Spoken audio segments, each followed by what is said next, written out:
Hello students, आज हमारे पास एक और क्वेश्चन है जो कि जेई 2023 में पूछा गया है। ठीक है, बोला है 1 mole of an ideal gas जो कि मोनोएटॉमिक गैस है is subjected to changes as shown in the graph. The magnitude of the work done by the system या ऑन द सिस्टम आपको पूछा। ठीक है, तो मेन आपको पूछा क्या है, वर्क डन पूछा है। ठीक है, तो इसका वर्क डन हम लोग कैसे कैलकुलेट करोगे, तो पहले देखो हमको कैसे जाना है, क्लॉकवाइज। ठीक है, तो क्लॉकवाइज जाना है तो फर्स्ट ऑफ ऑल 1 to 2 जाओगे। ठीक है, तो अगर मैं बोलूँ कि वर्क डन अगर 1 to 2 जा रहा है तो देखो यहाँ पर 1 to 2 जा रहा है, तब ये प्रेशर कैसा है, कांस्टेंट। तो 1 to 2 वाला जो प्रोसेस है वो कौन सा हो जाएगा, आइसोबारिक प्रोसेस होगा। ठीक है, अब आइसोबारिक प्रोसेस है तो इसके लिए वर्क डन का सिंपल फॉर्मूला है W1 to 2 के लिए हम लोग क्या लिख सकते हैं, तो लिख सकते हैं minus P external into V2 minus V1। ठीक है ना, चलो पी एक्सटर्नल तो यहाँ पर प्रेशर तो कितना है 1, तो लिख दो -1। V2 जहाँ से चला है वहाँ से V1 V2 तो देख लो V1 कितना है 20, V2 कितना है 40। ठीक है, तो 40 माइनस कितना हो जाएगा 20, आपका आंसर ओवरऑल कितना आएगा -20। ठीक है, ये ATM इंटू लीटर है, तो हम लोग अभी आपको एक इसमें गिवन है, कहाँ गया, आपको जूल में कैलकुलेट करना है और ये प्रेशर शायद बार में है। ठीक है, मैंने यहाँ पे लिखा नहीं है, क्वेश्चन में था बार में, ये आपका आएगा बार इंटू लीटर। ठीक है, तो आपको एक वर्क डन मिल गया। सेकेंड आपको ये वर्क डन फाइंड करना है 2 to 3। तो देखो W अगर मैं 2 to 3 जाऊँ तो वो कैसा प्रोसेस है, तो कांस्टेंट वॉल्यूम पे है, तो इसको हम बोलते हैं आइसोकोरिक प्रोसेस।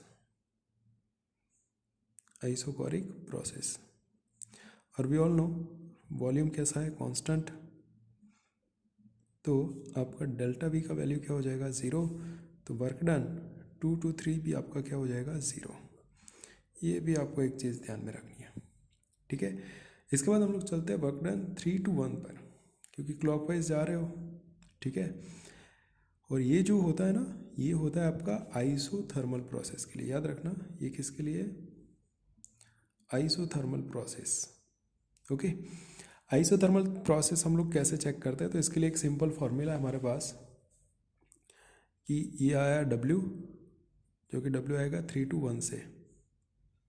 ठीक है, जो कि एक कौन सा है, आइसोथर्मल प्रोसेस है। ठीक है, आइसोथर्मल के लिए W is equal to -2.303 into N into R into T, जो कि लॉग हो जाएगा V2 बाय V1। ठीक है, देखना अब मेरे पास मोल तो है बट R और टेम्परेचर नहीं है, तो मैं ऐसा पुट कर सकता हूँ फर्स्ट वाली वैल्यू 2.303, इसकी जगह मैं लिख लूँ P1 V1 और लॉग V2 बाय V1। ठीक है, चलो तो -2.303 P1 की वैल्यू कितनी है, तो आपके पास 1 बार है, तो लिख लो 1 बार। V1 आपके पास कितना है, तो जहाँ से उपड़ा, ठीक है, और पहुँचा, तो क्योंकि आप P1 ये ले रहे हो तो इसके सामने कितना आ जाएगा, V1 आपका आ जाएगा 20। ठीक है, और लॉग V2, तो जहाँ से उपड़ा है वो आपका V1, पहुँचा है V2।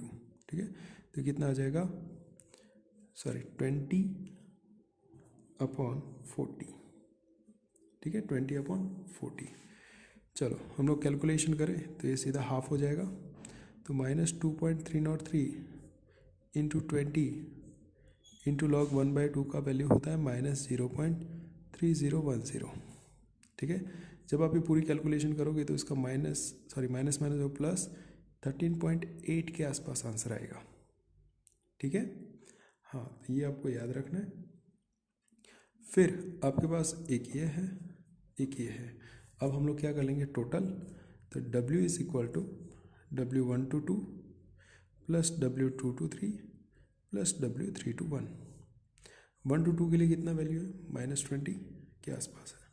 ठीक है, प्लस ये तो आपका 0 हो गया, और प्लस ये आपके पास है 13.8 के आसपास। ठीक है, तो अगर यहाँ पे माइनस करोगे तो नियरली आंसर निकल के आएगा -6.2, जो कि होगा बार इंटू लीटर में।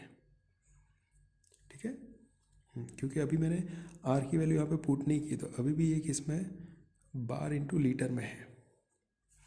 और जैसे में हमको पता है 1 बार इंटू लीटर कितना हो जाता है 100 जूल। यहाँ पे पुट कर दो -6.2 इंटू 100, जो कि हो जाएगा 620 जूल। तो आपका करेक्ट आंसर कितना आ जाएगा 620 जूल। आई होप आपको ये जेई में पूछा गया क्वेश्चन पूरा समझ में आ गया होगा। तो एक बार अच्छे से नोट कर ले पूरे वीडियो को। ठीक है, मिलते हैं नेक्स्ट